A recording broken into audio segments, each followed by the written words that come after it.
কবরের যে আযাব, এটা কোথায় হবে? মানুষ মারা যাওয়ার পর যে কবরে আযাব হয়, তার প্রশ্নের সামারাইজ হচ্ছে যে একজন মানুষ তো বিমানেও অ্যাক্সিডেন্ট করে মারা যায়, তারপরে পানিতে ডুবে মারা যায়, তার নির্দিষ্ট তো কোনো কবর নাই। তো এক্ষেত্রে সে কবর কোথায় হবে আর তার আযাবটা কেমনে হবে, কোথায় হবে? মানুষের জগৎ হচ্ছে আল্লাহ রাব্বুল আলামিন। প্রথমে আলেমে আরওয়াহে আল্লাহ রাব্বুল আলামিন তাকে রেখেছিলেন, এরপর আলেমে বুতুন, এরপর আলেমে জাহান।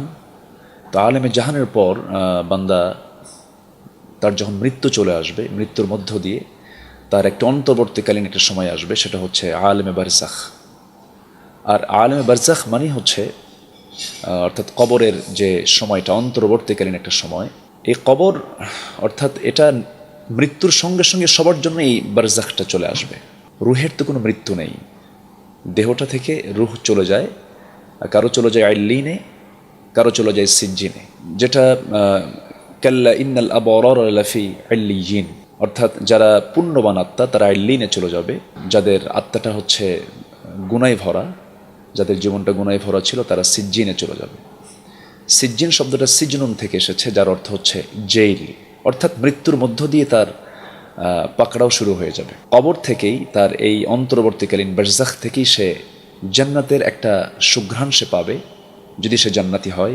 আইল্লিনে যদি তার স্থান হয়, আর সিজ্জিনে যদি তার স্থান হয়, তাহলে জাহান্নামের যে একটা হাওয়া তার দিকে দেওয়া হবে। মৃত্যুবরণের সঙ্গে সঙ্গে তার জাহান্নামের শাস্তির যে একটা ধারা, সে এটা অনুভব করতে থাকবে, কিয়ামত পর্যন্ত এটা চলতে থাকবে। আইল্লিন এবং সিজ্জিনে এই রুহটা ট্রান্সফার হয়ে যায় মৃত্যুর মধ্য দিয়ে। এটাই হচ্ছে বারজাখ। এটা কিয়ামত পর্যন্ত হবে, এরপর কিয়ামত হবে, হাসর হবে, মিজান হবে, পুলসিরাত হবে। এরপর আল্লাহ রাব্বুল আলামিন চূড়ান্ত ফাইনাল বিচারের মধ্য দিয়ে বান্দাকে জান্নাত অথবা জাহান্নাম সিলেক্ট করে দিবেন। তো কবর নিয়ে যে প্রশ্ন যে ভাইটি করেছেন, কবর মূলত নির্দিষ্ট একটা স্থানেই যে তার হবে তা না। আল্লাহ রাব্বুল আলামিন কবর সবার জন্যই নির্ধারণ করে রেখে দিয়েছেন। সে যেখানেই মারা যাক না কেন, যেখানেই তার ইন্তেকাল হোক না কেন, ইন্তেকাল শব্দটা নাকলুন থেকে এসেছে, যার অর্থ হচ্ছে স্থানান্তরিত হওয়া। অর্থাৎ আমি দুনিয়াতে ছিলাম, দুনিয়ার এই আলমে জাহান থেকে আমি আলমে বারজাখে আমি অবতীর্ণ, মৃত্যুর মধ্য দিয়ে অবতীর্ণ হয়ে যাব যখন মৃত্যু হয়ে যাবে আমাদের। আশা করি প্রশ্নটার উত্তর পেয়েছেন। আরেকজন ভাই প্রশ্ন করেছেন, বারজাখ বিষয়টা কি, বারজাখ কাকে বলে? বারজাখ হচ্ছে অন্তর্বর্তীকালীন একটি সময়, অর্থাৎ এটা সচেতনও না, অচেতনও না, অবচেতন যাকে বলা হয়। কনশাস, আনকনশাস আর কনশাস।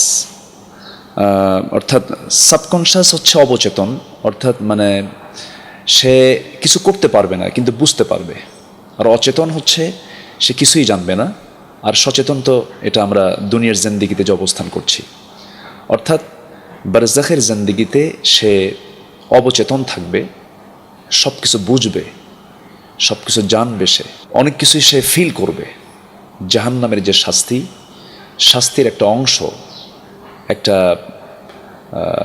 তার কবরের দিকে তার আল্লাহ রাব্বুল আলামিন দিয়ে দিবেন। সে শাস্তি অনুভব করবে কিয়ামত পর্যন্ত। আর যে ভালো বান্দা, সে জান্নাতের সুঘ্রাণ, জান্নাতের একটা গন্ধ, জান্নাতের একটা হাওয়া তার দিকে দেওয়া হবে। সে এটা দেখতে পাবে দূর থেকে এবং এতে সে আনন্দিত হয়ে যাবে। আশা করি বারজাখের যে অন্তর্বর্তীকালীন যে একটা সময়, এই বিষয়টা মনে হয় বুঝতে পেরেছেন। আলহামদুলিল্লাহ।